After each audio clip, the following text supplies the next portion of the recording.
Сәлеметсіздер ме 4-ші сынып оқушылары? Мен сіздерді бүгін әдебиеттік оқу сабағында қуаныш сыйлау да бақыт тақырыбымен таныстырамын. Оқу мақсаты: шығарманың мазмұнын өзгертіп оқимын, мазмұндаймын. Автордың негізгі ойын өлеңнен деректер келтіріп дәлелдеймін. Бүгінгі сабаққа сәттілік тілей отырып сабағымызды бастаймыз. Ендеше балалар, тақырыпқа берілген өлеңмен таныс болайық. Тақырып: құштарлық. Авторы Фариза Оңғарсынова. Алдымен автордың өмір жолымен таныс болайық. Оның өлеңдерінің өзегінде өткірлік пен құдіретті күштің жататыны бекер болмаса керек. Ол еліміздің батысындағы Атырау облысының Манаш ауылында дүниеге келген. Хат таныған кезінен ақ жерлесі әйгілі Махамбет ақынның отты жырларын оқып, туған өлкесінің қиын қыстау тарихымен танысып өсті. Ата-бабасының қарыс қадам жер үшін, келер ұрпағының қамы үшін отарлаушы империяға қарсы алысып өткен ерлігін ұғынды. Фаризаның әкесі Оңғарсын өңірдегі өте беделді адамның бірі. Ол Астраханьдағы балық қабылдайтын пунктте жұмыс істеді. Отбасын ештеңеден тарықтырмай 10 бала өсіріп бақты. Тіпті аштықтың алғашқы толқыны соққан кезде де Оңғарсынның отбасы күйзеліске ұшырай қойған жоқ. Іскер азамат тез ес жиып, етегін қымтады. Өңірдегі жерлестерін де жігерлендіріп, аштық азабын тартқызбай, елдің тұрмысын түзетуге бар күшін салды. Қазір ойлаймын, менің әдебиетті сүюіме, сөз өнерін жұбаныш табуыма анамның қайғы қасіреті ерекше әсер еткен болуы мүмкін. Мен анамның көңілін аулаудың түрлі жолын іздейтінмін. Үйімізде кітап көп еді.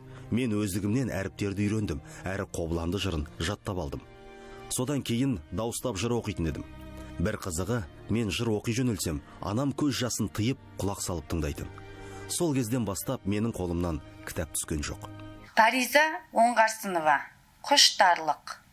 Қара білді басқарып, көк жүзіне самғармын, канал қазып, тас жарып, мұхиттарды жалғармын. Таңдандырар бар елді, ғажап үйлер салармын, жасартатын әжемді дәріні ойлап табармын. Мұзды жарып сырлайтын, кемемен жол асармын, бұзылмайтын, сынбайтын ойыншықтар жасармын. Ертегінің сарайын жер астынан табармын, жұлдыздардың талайын қолыма алып санармын. Атам айтты қарағым, айың тусын оңынан, ал білімсіз баланың түк келмейді қолынан. Өлеңнің соңында сөздікке назар аударамыз. Айың тусын оңынан деген сөздің мағынасы өмірде жолың ашық болсын деген мағынада айтылған. Балалар, ойланамыз. Бірінші өлеңдегі кейіпкердің арманын оқып мазмұндаймыз. Екінші, ертегінің сарайын қай мамандық іздейді. Үшінші, сендерге кейіпкердің іздеген мамандықтың қайсысы ұнайды.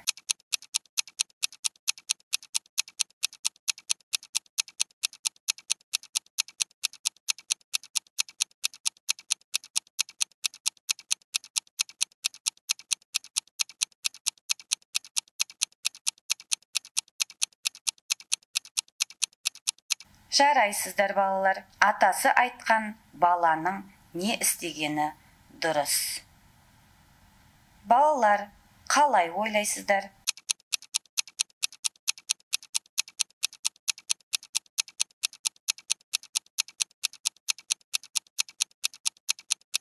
Жарайсыздар балалар, дұрыс айтасыздар. Оқушылар, сабағымызды қорытындылаймыз.